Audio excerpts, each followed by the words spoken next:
It started like any other hearing, until Judge Brett Kavanaugh made a comment that crossed the line. There were murmurs in the chamber, a few journalists typing lazily, camera lights humming softly. A routine oversight session, the kind of event that rarely goes viral or even gets noticed outside political circles. But then, everything changed. Judge Brett Kavanaugh had been asked a straightforward question about his handling of a recent case. Nothing hostile, nothing shocking. Congresswoman Jasmine Crockett, sharp as always, delivered the question with professionalism and clarity. Kavanaugh paused before answering. Not because the question was difficult, but because he was preparing something else. Something personal. The room fell silent. Even the aides and interns sitting near the back stopped what they were doing. Everyone felt something shift in the air, like tension cracking through a quiet sky before the storm. And then, Kavanaugh leaned back in his chair, adjusted his microphone, and smirked. "Some people here," he said, voice slow and deliberate, "seem more interested in going viral than being right." You could have heard a pin drop. He didn't name names. He didn't need to. Every eye in the room turned toward Jasmine Crockett. Everyone knew the target of the jab. Kavanaugh's gaze didn't drift, it stayed locked in her direction, confident, dismissive, and completely sure that his subtle insult would go unchecked. But Jasmine Crockett didn't blink. She didn't fumble for papers. She didn't look shocked. She didn't whisper to a colleague. No, she sat up straighter. Her expression didn't change much. But in her stillness, you could feel the storm brewing. This wasn't the first time a man had tried to undermine her, to reduce her intelligence and power to a soundbite or stereotype. But what Kavanaugh had just done, on record, in front of the nation, wasn't just disrespectful. It was intentional. And Jasmine Crockett? She knew exactly how to respond. She leaned into her microphone, the same way Kavanaugh had moments before, but there was no smirk, no arrogance. Just precision. "Let me stop you right there, Judge," she said. You could feel the room freeze again. Crockett's tone was even. No yelling. No snark. Just a quiet kind of control that made everyone listen. If being viral means standing up for people who've been ignored, then I'll wear that label proudly. There was a pause. Then murmurs from the crowd. A few people clapped, soft at first, then louder. Kavanaugh sat still, visibly tense now, as Crockett continued. "But let me be crystal clear, I came here with facts. I came here with evidence. If that threatens you, maybe this hearing is exactly where you need to be." The audience stirred again. One aide at the back actually gasped. This wasn't about a personal spat anymore. This was about power. Respect. And calling out arrogance, directly and publicly. And Crockett wasn't finished. "Your record shows what happens when ego replaces justice," she added. "This isn't a courtroom where you get to hide behind your title. This is the people's house." Now the room was fully awake. Journalists typed frantically. Phones were out, capturing clips. Staffers exchanged looks. The tension had exploded into full-blown electricity. Judge Kavanaugh, for the first time that day, looked uncomfortable. He tried to interject. But Crockett wasn't giving him the space. "Don't worry, Judge," she said coolly. "I'll yield in a moment. But you don't get to misrepresent my motives without hearing the truth." And then she dropped the line that would be replayed across social media, stitched into TikToks, turned into memes and banners. "I didn't come here to go viral. I came here to hold people like you accountable. And it looks like I'm doing a pretty good job." The crowd reacted instantly. Some applauded. Others whistled. Even some on the other side of the aisle looked impressed, even if they didn't want to admit it. Judge Kavanaugh adjusted his tie, looking down at his notes. But the damage was done. His moment of superiority had backfired. His smirk had disappeared. And his jab? Completely dismantled, calmly, clearly, and with facts. Jasmine Crockett sat back in her seat.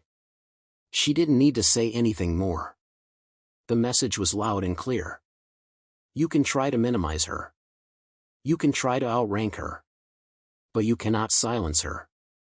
And as the hearing continued, one thing was obvious. This was no longer just a standard government session.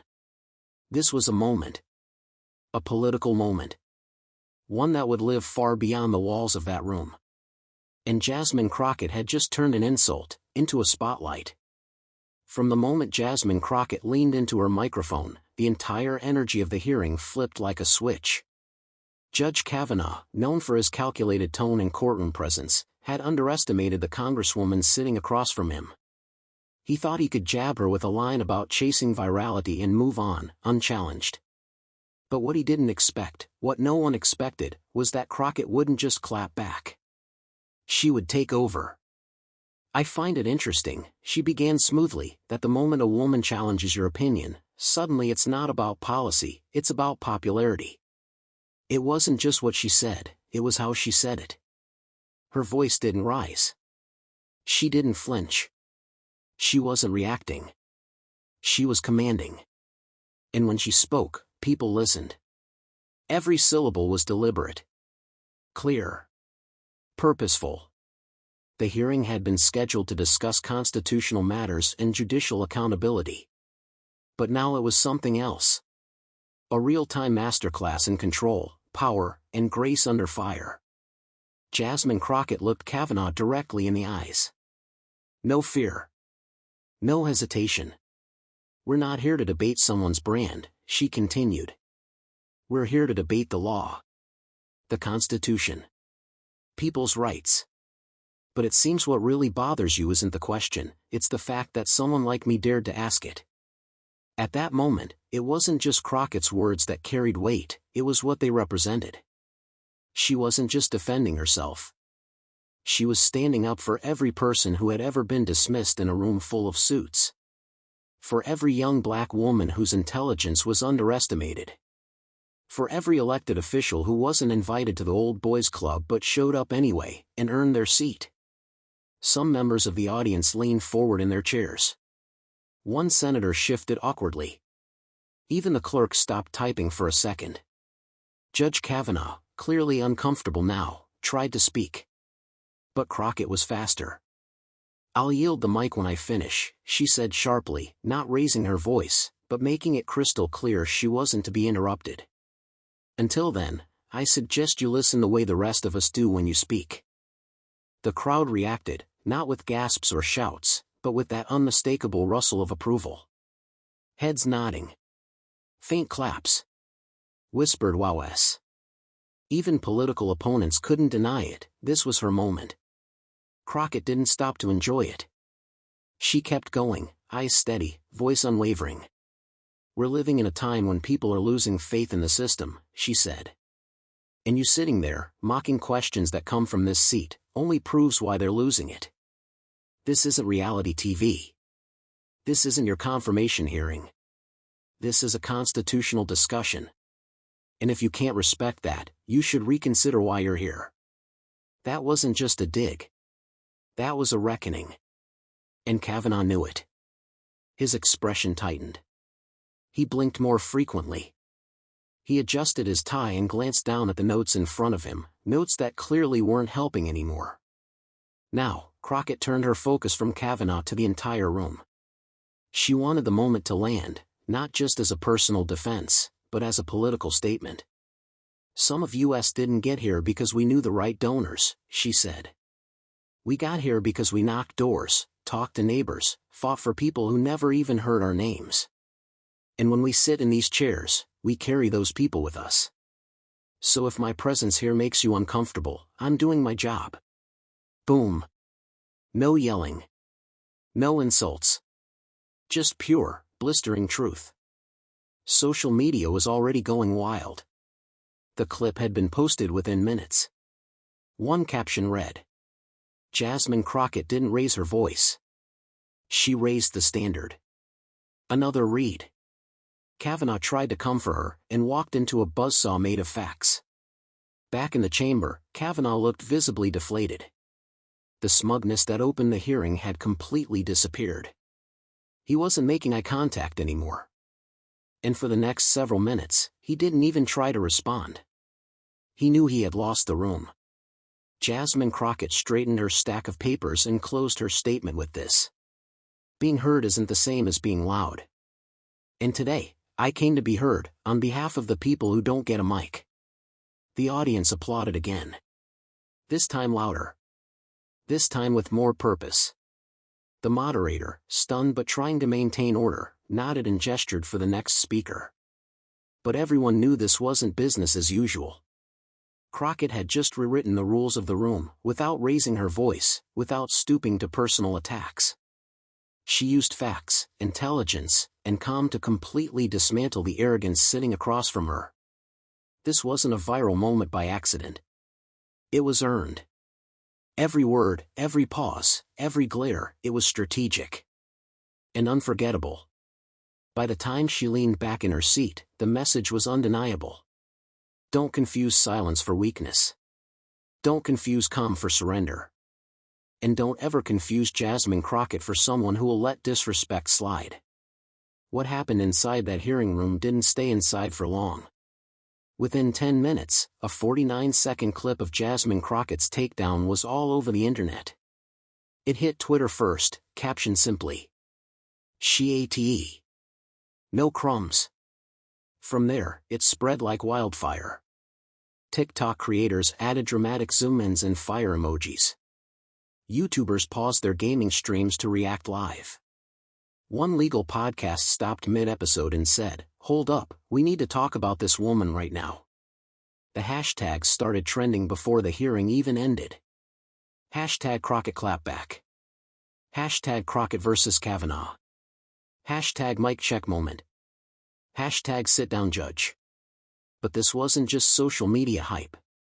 It became a full-blown national moment. TV networks interrupted their own programming. CNN cut away from international news to air the clip with the headline, "Congresswoman Crockett confronts Supreme Court Justice in heated exchange." MSNBC played the entire clip twice in under an hour. Rachel Maddow said, "What we just witnessed is more than a viral moment, it's a power shift." Even on Fox News, where Crockett's name is usually followed by criticism, they couldn't ignore it. One host said through gritted teeth, "Whether you agree with her or not, you have to admit, she controlled that room." Other major outlets followed fast. NPR, Politico, The Hill, and the New York Times all ran pieces with headlines like, "Crockett pushes back, the viral hearing moment you need to see." "Judge checked." "Congresswoman goes toe-to-toe with Kavanaugh." "Calm, clear, commanding, Jasmine Crockett dominates judiciary hearing."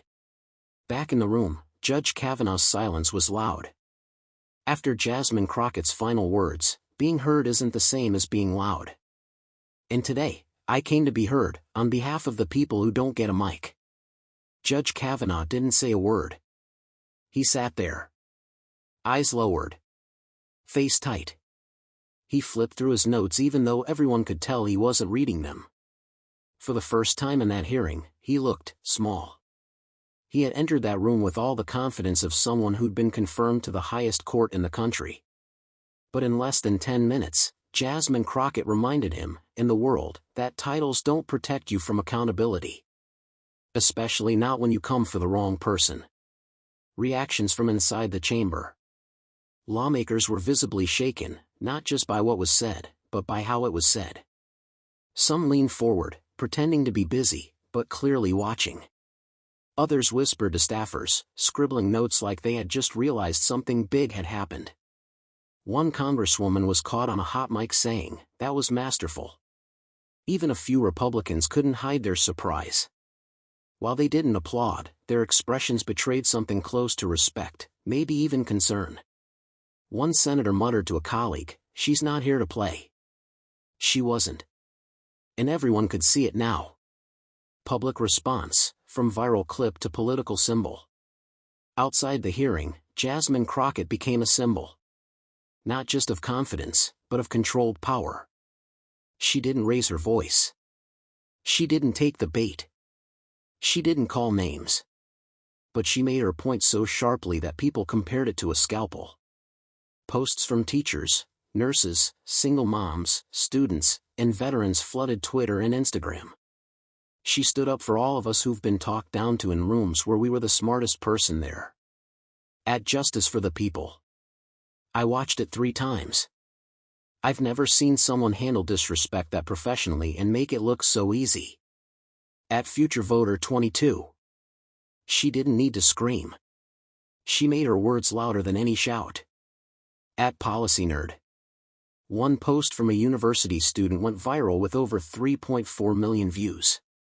It showed Crockett's calm stare across the bench and read. This wasn't just a clapback. This was a warning: underestimate black women at your own risk. Crockett's own response? Cool. Unshaken. Unbothered. When reporters caught up to her outside the building, she didn't gloat. She didn't trash talk. She simply said, I asked a question. I got disrespected. I answered back, with the truth. That's it. No drama. No I told you so. Just facts. And that's what made it even more powerful. Beyond the hearing, a new political star rises. By the end of the day, her name was being floated in headlines she hadn't even asked for. Future presidential contender? Is Jasmine Crockett the new face of bold politics?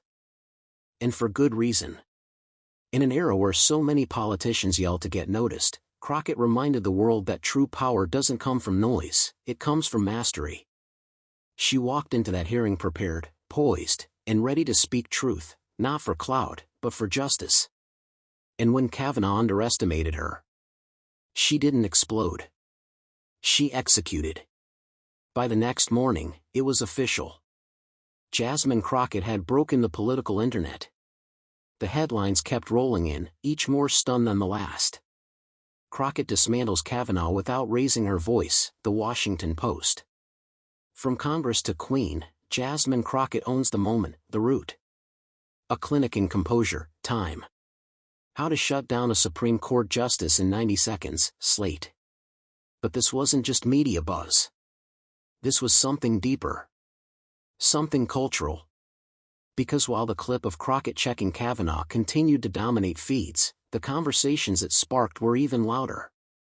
Talk shows, podcasts, and prime time. Every major political talk show featured the exchange.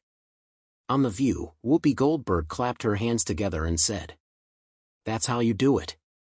That's how you show respect for the position while demanding respect for yourself." Trevor Noah posted a special segment on YouTube titled, "How Crockett Checked the Highest Court Without Losing Herself."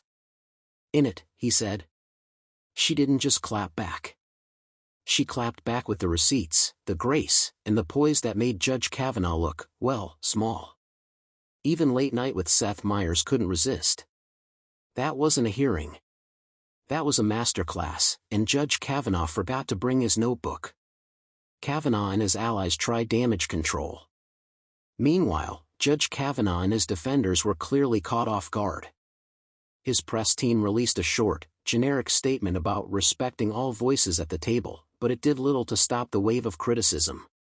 Some conservative pundits tried to shift the narrative, calling Crockett's tone aggressive or too personal. But it didn't stick. Because people had seen the clip. They knew what really happened. Crockett didn't attack, she responded. And she did it with calm, undeniable authority. One viral tweet nailed it. Calling Jasmine Crockett aggressive for calmly defending herself proves why she had to do it in the first place. Support pours in, from grassroots to big names.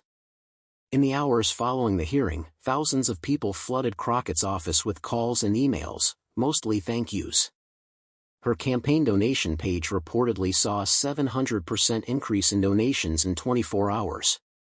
Small dollar donations, coming from first-time givers, many with messages like, "Thank you for standing up without backing down. You're the reason I believe politics can still matter.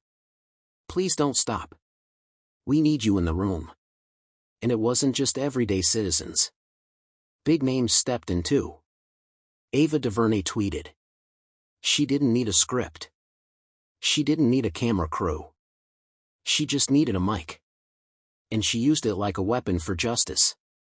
Kerry Washington simply posted the video with the caption, "Say that again." Even some moderate Republicans quietly admitted, off the record, that Kavanaugh's attempt to diminish Crockett had backfired big time. The bigger impact, more than one chair. As the dust settled, something unexpected happened. Other politicians started talking, really talking, about the tone in American politics.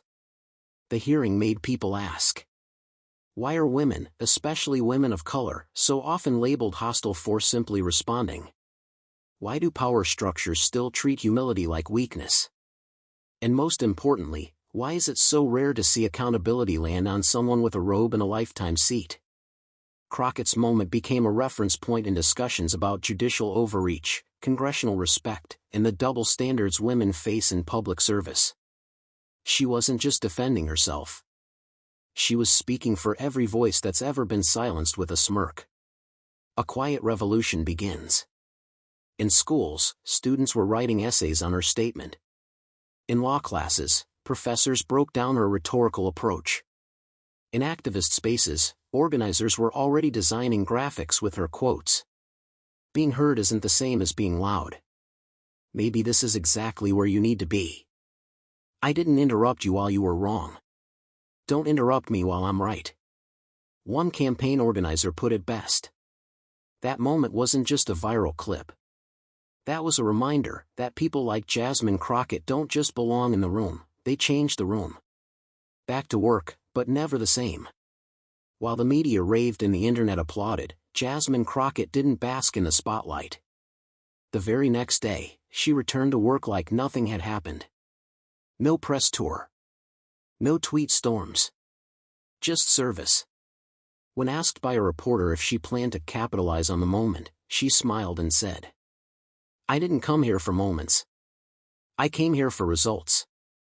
And just like that, she walked away, proving, once again, that power isn't about being seen. It's about being heard. In the days that followed, Jasmine Crockett's name became more than just a trending topic, it became a standard. This wasn't a story that disappeared after 24 hours. It kept growing, evolving. People didn't just share her speech, they remembered it. Quoted it. Used it. It wasn't just viral, it became part of the culture. And that's when everyone realized something. This wasn't a moment. It was a legacy in motion. She didn't just win the room, she changed it.